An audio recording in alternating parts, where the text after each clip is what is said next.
For the past 7 years in the old school bike scene, we have seen one of the best bike painters in Melbourne emerge, Pete Maggs. And today we are privileged enough to get to go behind the scenes in his own workshop.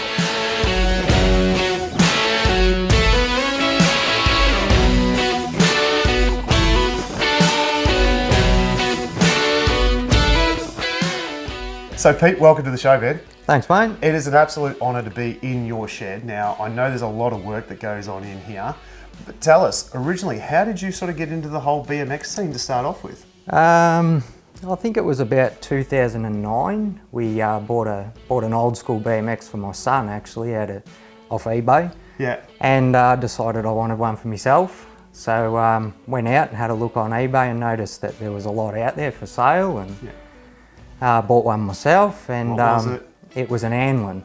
Anlin? Yes, it was. Never heard of an Anlin. Where's an Anlin made? Well, they made a lot of other bikes and stuff. It was just, type of a bike company that produced bikes for other brands.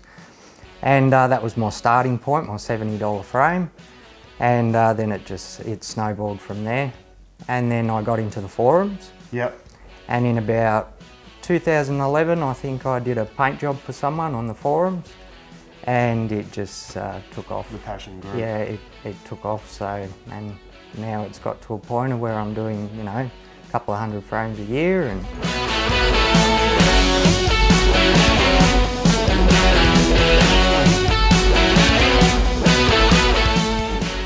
the flawlessness of the paint jobs that you do. You've obviously got a painting background. Tell us, what have you done previously to get these sort of paint jobs? I spent probably about 9 years in the car industry. Yep. I was a panel beater / spray painter, and I used to work on a lot of show cars and drag cars and, certain stuff like that. Didn't do a lot of smash, so it kept me in the custom sort of range of things, and special paints, candies and flakes. And so I tried to kind of incorporate that into a bit of BMX, but a lot of the old school guys just want their original sort of finishes, but I do get an opportunity to do a lot of candy finishes because a lot of the 80s bikes were candy red, blue and gold. So. Yeah, and a lot of the time they were over chrome too, weren't they? Exactly. Yeah. So you've got those real bright sort of colours coming through, and you've been able to replicate a lot of that, haven't you? Exactly, yeah. And painting over chrome it's a whole new ball game. Yeah. It's something you don't learn in the industry, so it's something I kind of had to teach myself. And take on myself. I have to imagine how many frames you went through testing. And and learn from a lot of mistakes and a lot of bad products. And So from the bikes, where else have you stemmed with all your painting? I mean, we've got a couple of beautiful helmets here. You're obviously doing helmets as well, trying to get them back to original condition sort of thing? Yes, I do a lot of helmets now. The helmets has gone a bit crazy. I started off just doing a few for myself, actually, just to put on display at shows. It does look great when you've got a matching helmet with the bike. And from there, again, it just took off. I've never really advertised anything, but it kind of took off, and now I'm doing a lot of helmets, and I do enjoy doing the helmets. Yeah, they're definitely a lot easier than a bike, aren't they? And they the surface area is a lot easier to work with. They look great. They do. They're a great display piece, and I do the full restoration ones back to original, or I can do them with the designs of the racing teams and so on.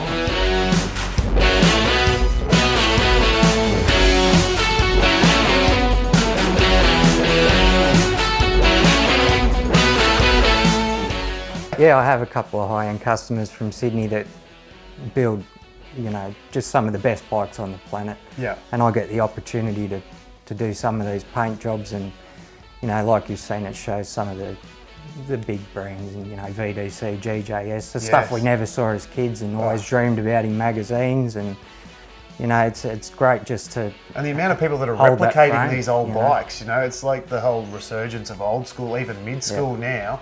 People are even trying to redo their old, mid-school bikes as well. Mid-school's coming up with a bang. Yeah. I mean, I've noticed it lately, where probably 80% of my work used to be everything pre-1990. Yeah.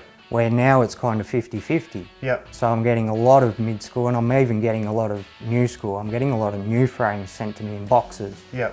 Just with you know, you buy a new frame and they've only got 3 colours to choose from, and someone wants a custom colour, they'll send me a brand new frame. Yep.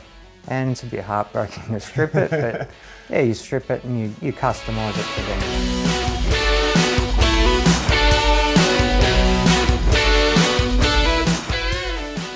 And of course, earlier you mentioned that you used to ride a Vortex, and you actually have a Vortex back in your collection now, don't you? Yes, it's very similar to the one I had. Much back in the difference, day. like, I mean, trying to chase parts for a bike such as that. Well, it's been harder than a lot of people think, actually. It's because I had certain things on my bike that I remember, and I've tried to make it as similar as I can Yep. to what I had, you know, just to bring back that memory. And yeah, And it's definitely one of the, like, I've seen you out on it plenty of times. It's Yeah, I'd get your ridden. go-to bike, isn't it, Yes, whenever you're yes. taking it out? yes, it gets ridden. All my bikes get ridden. That one probably the most. Yeah. Because it feels comfortable. That's what I like to ride, and it's not a show bike, so I can throw it around a bit more and have a bit more fun on it, and throw it in the car with the kids, and you know, not worried about it getting scratched and stuff Well, you like know that. what? And It sounds like the perfect bike for us to take out this weekend at the St Kilda swap meet. What do you reckon? I think so, mate. I think I reckon so. we're going to get it loaded up, and I'll Yep. see you out there. What do you reckon? Absolutely. This is it's a 91 Vortex, and this is what I pretty much rode as a teenager. It's not the same bike. It's a bike I had to find, and there's not too many around, and just brings back a lot of memories for me from my childhood. And yeah, it's absolutely my favourite bike to ride. All the parts are Survivor, untouched by me, which is pretty rare for all my bikes. I haven't painted anything on this, I haven't polished anything, so it's all rough and tough. And yeah, just love this bike.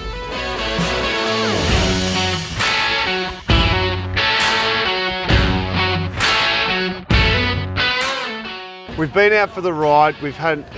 The sun has just beamed down on us. It was a little bit cloudy this morning, but it's turned it on, hasn't it? It really has, yep. It's typical of the St Kilda swap meet. Yeah, a bit of wind there, but yeah. We don't mind the wind. It's good No, workout on the no, way home after it eating sure the fish is, and yeah. chips. Absolutely. But I mean, look, mate, if you could sum it up into a few words for us, you know, what does it mean to you to be able to get out and do this sort of thing with your friends and family? Oh, look, means a lot to me, mate. You know, when you, as you know, when you're working hard, you need something to get out and enjoy yourself. And what better way to do it than enjoying your number one hobby, getting out with your kids and your mates. And It is, That's and what it's all like about. we spoke earlier, you know, the camaraderie, the friendship, everything. It's just getting back in touch with everybody and just Yep. chilling out, forgetting everything and going on your old school bike, isn't it? Absolutely it is, yeah. And we can't wait for the next one. I mean, we'll try and get down to the next one like we always do. Yep. But I'm sure we'll see you around the traps, and it's been an absolute pleasure talking with you, Pete. And thank you very much for showing us through your shed and Absolutely, everything you're anytime. working on. And we hope to see more of you in the future. You will be, mate. Thank you, Pete. You will be. Thanks, Luke.